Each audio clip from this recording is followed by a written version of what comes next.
Dear students, in the previous session, we studied about the few steps of recombinant DNA technology. Important steps ನಾವು list ಮಾಡಿದ್ವಿ. First one is the isolation of the genetic material. ಅಂದರೆ gene of interest ಇರುವಂತಹ DNA ನಾವು isolate ಮಾಡ್ತೀವಿ ಅಂತ ತಿಳ್ಕೊಂಡ್ವಿ. So ಅದರಲ್ಲಿ bacterial ಸೆಲ್ಲಿಂದ, ಪ್ಲಾಂಟ್ ಸೆಲ್ಲಿಂದ ಆರ್ ಫಂಗಲ್ ಸೆಲ್ಸಿಂದ ಹೇಗೆ DNA ಐಸೋಲೇಟ್ ಮಾಡ್ಬೋದು ಅಂತ ತಿಳ್ಕೊಂಡ್ವಿ. ಸೊ ಈ ಜೆನೆಟಿಕ್ ಮೆಟೀರಿಯಲ್ ಏನಾಗಿರುತ್ತೆ, that contains the gene of interest. Then that genetic material is cutted by using the restriction enzymes at the specific locations. So ಹೀಗೆ ಕಟ್ ಮಾಡಿ ಅಗಾರೋಸ್ ಜೆಲ್ ಎಲೆಕ್ಟ್ರೋಫೋರ್ಸಸ್ ಅಲ್ಲಿ separate ಮಾಡಿ ನಂತರ ಅದರಲ್ಲಿರುವಂಥ ಸ್ಪೆಸಿಫಿಕ್ ಜೀನ್ ಆಫ್ ಇಂಟ್ರೆಸ್ಟ್ ಅನ್ನ isolate ಮಾಡ್ಬೋದು ಅಂತ ನಾವು ಪ್ರೀವಿಯಸ್ ಸೆಷನ್ ಅಲ್ಲಿ ತಿಳ್ಕೊಂಡ್ವಿ. So same restriction enzymes in the vector ನ ಟ್ರೀಟ್ ಮಾಡಿದಾಗ that will create the space in the vector to insert the gene of interest. So if the quantity of gene of interest is very less, then it is amplified or it is multiplied by using the technique called as PCR technique. ಆ step ಏನಂತ ಹೇಳ್ತಾ ಇದೀವಿ ನಾವು, amplification of gene of interest ಅಂತ ಹೇಳಿದ್ವಿ. These three important steps we studied in the previous session. In this session we are going to study further more steps of the recombinant DNA technology. So the next step is the insertion of the recombinant DNA into host cell or the host organism. Previous session ಅಲ್ಲಿ ನಾವು gene of interest ನ PCR technique ಅಲ್ಲಿ ನಾವು multiply ಮಾಡಬಹುದು, many number of copies ನಾವು obtain ಮಾಡ್ಕೊಳ್ಬಹುದು ಅಂತ ತಿಳ್ಕೊಂಡ್ವಿ. ಸೊ ಹೀಗೆ ಆಂಪ್ಲಿಫೈ ಆಗಿರುವಂತಹ ಜೀನ್ ಆಫ್ ಇಂಟ್ರೆಸ್ಟ್ ನಾವು ವೆಕ್ಟರ್ DNA ಲೈಗೇಟ್ ಮಾಡಿದಾಗ ರೀಕಾಂಬಿನೆಂಟ್ DNA ಫಾರ್ಮೇಶನ್ ಆಗುತ್ತೆ. So this recombinant DNA is further used for the cloning process. So this recombinant DNA is further inserted into the host cell or the organism.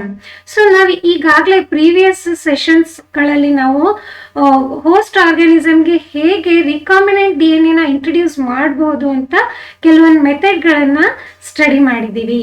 So by using one of that method we can introduce the recombinant DNA into the host cell. So before introducing that, the recipient cells we should make the recipient cells as the competent cells ನಾವು host cell competent ಮಾಡಬೇಕು. So it is to receive or to take up the DNA, recombinant DNA present in its surrounding. Suppose recombinant DNA ಜೀನಲ್ಲಿ antibiotic resistance gene ಇದೆ ಅಂತ ಅಂದರೆ ಯಾವ ಆಂಟಿಬಯೋಟಿಕ್ಕಿಗೆ ಅದು example ನಾವು ಆಂಪಿಸಿಲಿನ್ antibiotic resistance gene ಇದೆ ಅಂತ ನಾವು ಅಂದ್ಕೊಂಡ್ರೆ, so this recombinant DNA if it is inserted into the host cell, ಇಲ್ಲಿ ಹೋಸ್ಟ್ ಸೆಲ್ ಆಗಿ ನಾವು ಯಾವುದನ್ನ ಯೂಸ್ ಮಾಡ್ತಾ ಇದ್ದೀವಿ, E. coli cell. This is one of the bacterium prokaryotic cell. So when this is transferred into E. coli cell, when it is made into competent, that will receive the recombinant DNA which is present around them. So competent ಮಾಡಿದಾಗ ತನ್ನ ಸುತ್ತ ಇರುವಂತಹ recombinant ಸೆಲ್ಸ್ನ ತನ್ನೊಳಗೆ ಅದು receive ಮಾಡ್ಕೊಳ್ಳುತ್ತೆ. ಹೀಗೆ receive ಮಾಡ್ಕೊಂಡಿರುವಂಥ ಸೆಲ್ಲನ್ನು ಟ್ರಾನ್ಸ್ಫಾರ್ಮಡ್ cells ಅಂತ ಕರಿತೀವಿ. ಈ ಟ್ರಾನ್ಸ್ಫಾರ್ಮಡ್ ಸೆಲ್ಸ್ ಏನಾಗಿರುತ್ತೆ, ಆಂಪಿಸಿಲಿನ್ ರೆಸಿಸ್ಟೆಂಟ್ ಸೆಲ್ಸ್ ಆಗಿರುತ್ತೆ.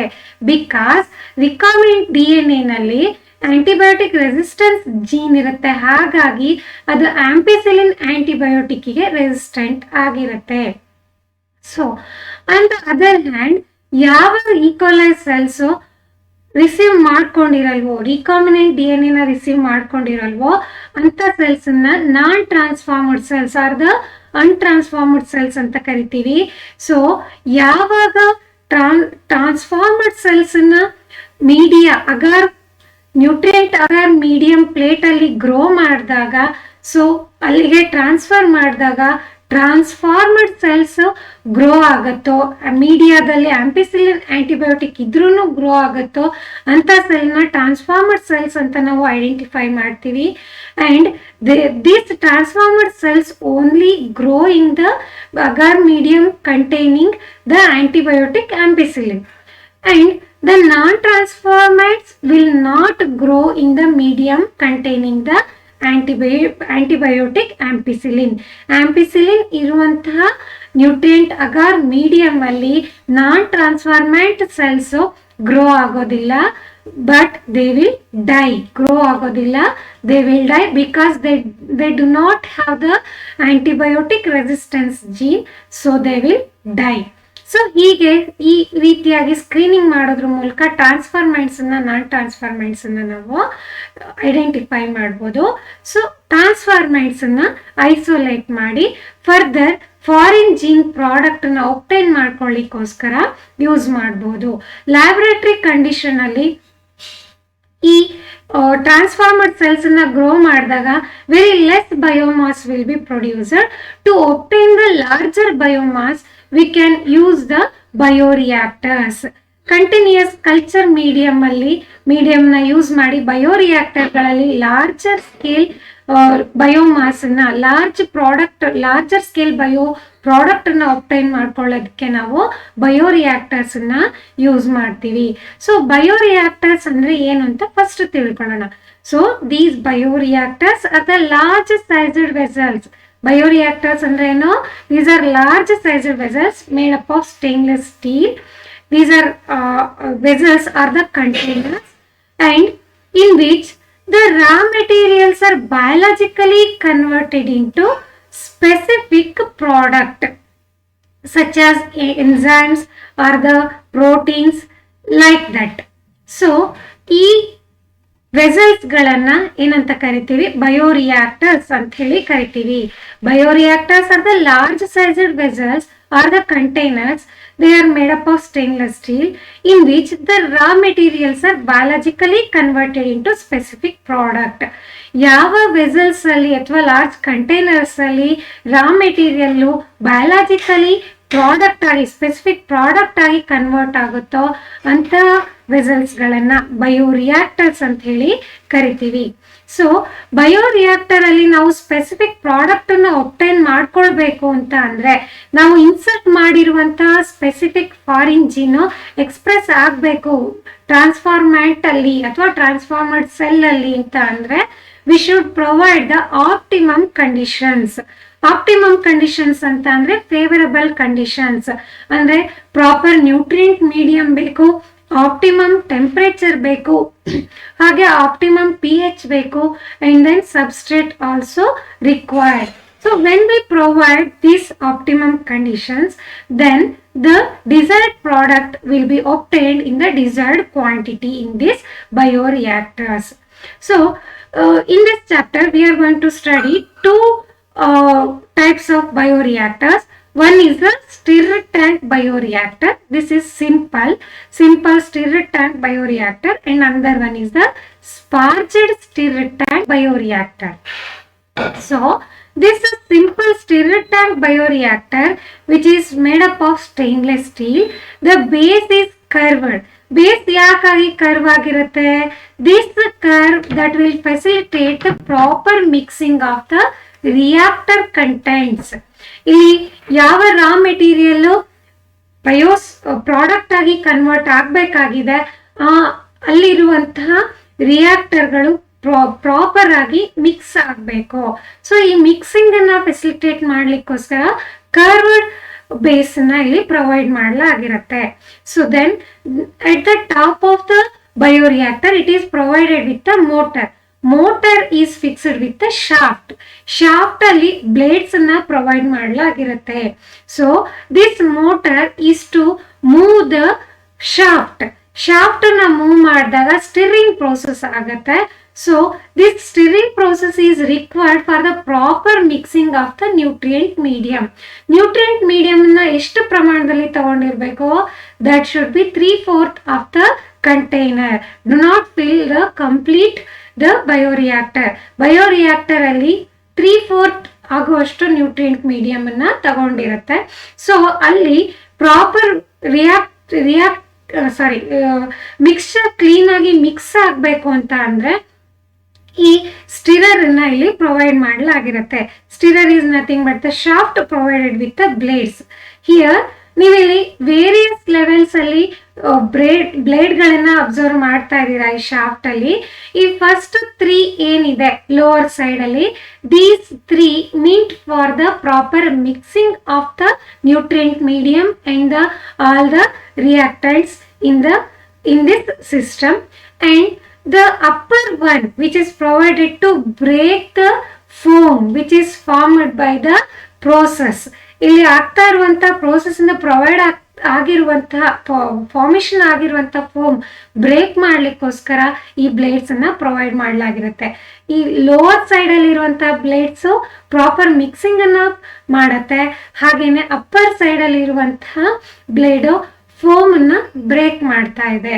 So these are the function of the blades provided in the shaft. Shaft will be moved by the motor. Motor ಅನ್ನ ಕನೆಕ್ಟ್ ಮಾಡಲಾಗಿರುತ್ತೆ, ಆ ಮೋಟರ್ ಇಂದಾಗಿ ಈ ಶಾಫ್ಟ್ ಮೂವ್ಮೆಂಟ್ ಆಗುತ್ತೆ. This is for the stirring process.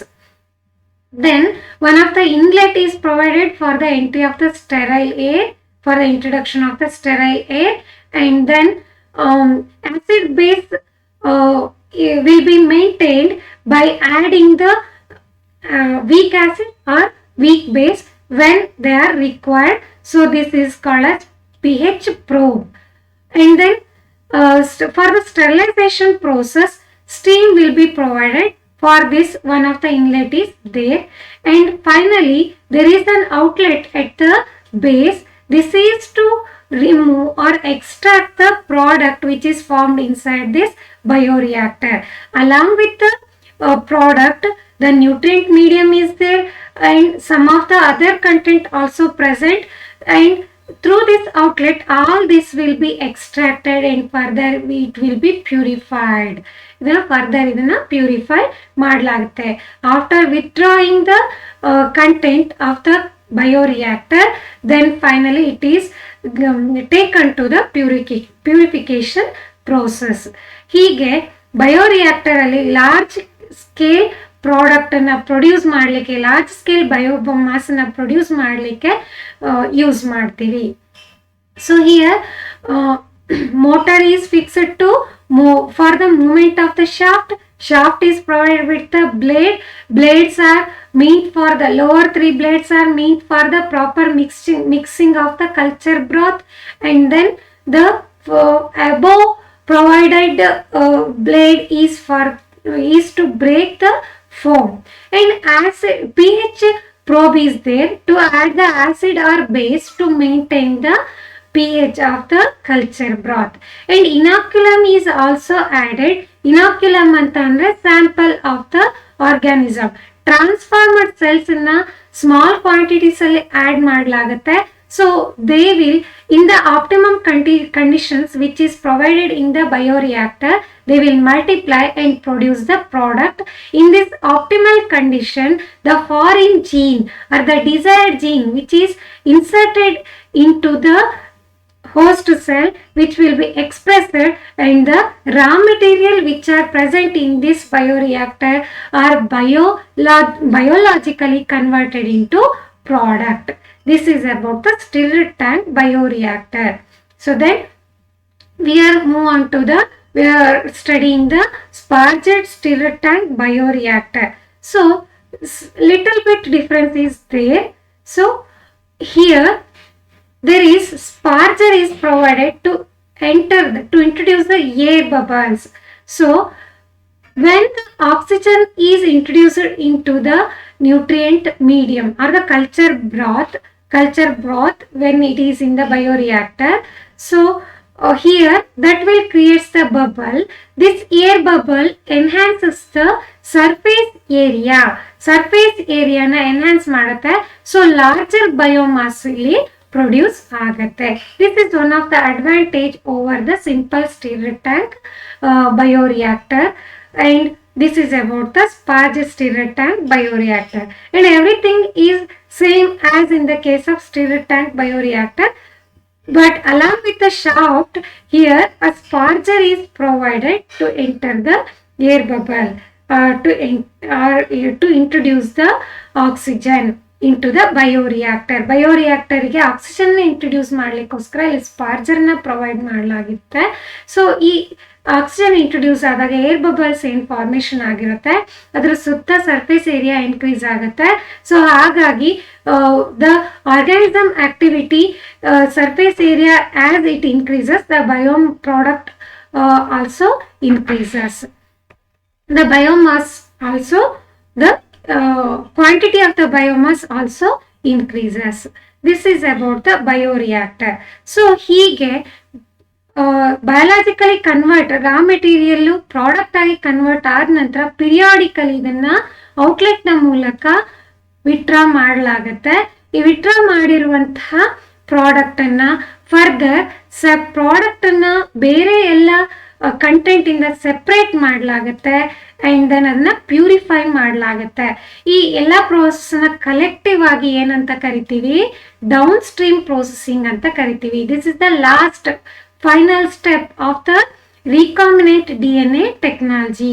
recombinant DNA ಟೆಕ್ನಾಲಜಿಯ final step ಇದು. So downstream processing ಅಂತ ಅಂದ್ರೆ this separation and a purification of the product which is formed inside the bioreactor, and this is collectively termed as downstream processing. So ಈಗಾಗಲೇ ನಾವು study ಮಾಡಿದ ಹಾಗೆ along with the product the other contents also they. Other contents ಅಂದ್ರೆ ಏನು, culture broth ಇರುತ್ತೆ, inoculum is there, and then pH maintain ಮಾಡ್ಲಿಕ್ಕೋಸ್ಕರ acid or ಬೇಸ್ನ add ಮಾಡಿರ್ತೀವಿ, and everything is there. So these are separated and finally purified.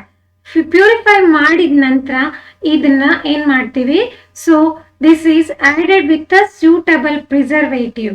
So this is formulated with a suitable preservative and this is further tested clinical trials ಮೂಲಕ whether it is safe or not, or this is the specific product or not ಅಂತ ಹೇಳ್ಬಿಟ್ಟು ಆ drug ಆಗಿರ್ಬೋದು ಅಥವಾ protein ಆಗಿರ್ಬೋದು clinical trial ಮಾಡಲಾಗುತ್ತೆ testing ಮೂಲಕ. So ಈ ತರ ಕ್ಲಿನಿಕಲ್ ಟೆಸ್ಟಿಂಗ್ ಆಗಿರುವಂಥದ್ದು ಸರ್ಟಿಫೈ ಕೆಲವೊಂದು ಆಥರೈಸ್ಡ್ ಆರ್ಗನೈಸೇಷನ್ಗಳ ಮೂಲಕ ಸರ್ಟಿಫೈಡ್ ಮಾಡಲಾಗುತ್ತೆ. ಸೊ ದೆನ್ ಆ ನಂತರ ಸ್ಟ್ರಿಕ್ಟ್ ಕ್ವಾಲಿಟಿ ಕಂಟ್ರೋಲಿಂಗ್ ಮೆಷರ್ಸ್ ಅನ್ನ ಫಾಲೋ ಮಾಡಿಬಿಟ್ಟು commercially this product will be released to the market. So this product further used. So this is about the last step of the recombinant DNA technology. So bioreactor ಇಂದ periodically withdraw ಮಾಡಿರುವಂತಹ content ಅಲ್ಲಿ along with the product other contents also there that will be separated and purified and tested and certified, and after the quality controlling this will be released, commercially released to the market. So this is about the downstream process. So by this we completed the chapter biotechnology principles and the processes. ಇಲ್ಲಿವರೆಗೂ ನಾವು biotechnology principles and the ಪ್ರೋಸೆಸಸ್ಗಳನ್ನು basic concepts everything basic ಕಾನ್ಸೆಪ್ಟ್ಸನ್ನು ನಾವು study ಮಾಡಿದ್ವಿ. ಅದರಲ್ಲಿ ನಾವು ಏನೇನು study ಮಾಡಿದ್ವಿ, principle of the biotechnology study ಮಾಡಿದ್ವಿ, and then what is genetic engineering ಅಂತ ತಿಳ್ಕೊಂಡ್ವಿ, ವಾಟ್ ಈಸ್ ರಿಕಾಂಬಿನೆಂಟ್ DNA ಅಂತ ತಿಳ್ಕೊಂಡ್ವಿ, what is recombinant DNA technology ಅಂತ ತಿಳ್ಕೊಂಡ್ವಿ. ಹಾಗೆ ಟೂಲ್ಸ್ ಆಫ್ ರಿಕಾಂಬಿನೆಂಟ್ DNA ಟೆಕ್ನಾಲಜಿನ ನಾವು ಸ್ಟಡಿ ಮಾಡಿದ್ವಿ. ಟೂಲ್ಸ್ ಅಲ್ಲಿ ಇಂಪಾರ್ಟೆಂಟ್ ಅಂದ್ರೆ ಯಾವ್ದ್ಯಾವುದು, ರೆಸ್ಟ್ರಿಕ್ಷನ್ ಎನ್ಸೈಮ್ಸ್ ಅನ್ನ ಸ್ಟಡಿ ಮಾಡಿದ್ವಿ, ಹಾಗೆ vectors, and then further DNA ligase enzyme, DNA polymerase enzymes ನ ಸ್ಟಡಿ ಮಾಡಿದ್ವಿ. ಅಂಡ್ ದೆನ್ ಕಾಂಪಿಟೆಂಟ್ ಹೋಸ್ಟ್ ನ ಸ್ಟಡಿ ಮಾಡಿದ್ವಿ. Further more methods to introduce the foreign gene or the desirable gene or the gene of interest to the host cell ಅನ್ನು ನಾವು study ಮಾಡಿದ್ವಿ. At the last we studied the steps of the recombinant DNA technology we studied. So steps ಅಲ್ಲಿ ನಾವು ಯಾವ್ದಾದನ್ನ study ಮಾಡಿದ್ವಿ? Isolation of the genetic material and cutting of DNA at specific location, and then next is the amplification of the gene of interest by using PCR technique ಅನ್ನ study ಮಾಡಿದ್ವಿ. And then introduction or the insertion of the foreign gene or the desired gene into the host cell or host organism ಅನ್ನು study ಮಾಡಿದ್ವಿ. ಹಾಗೆ further obtaining the foreign gene product, and then finally we studied the downstream processing. Thereby we completed the biotechnology principles and the processes chapter. In the next session we are going to study the applications of the biotechnology.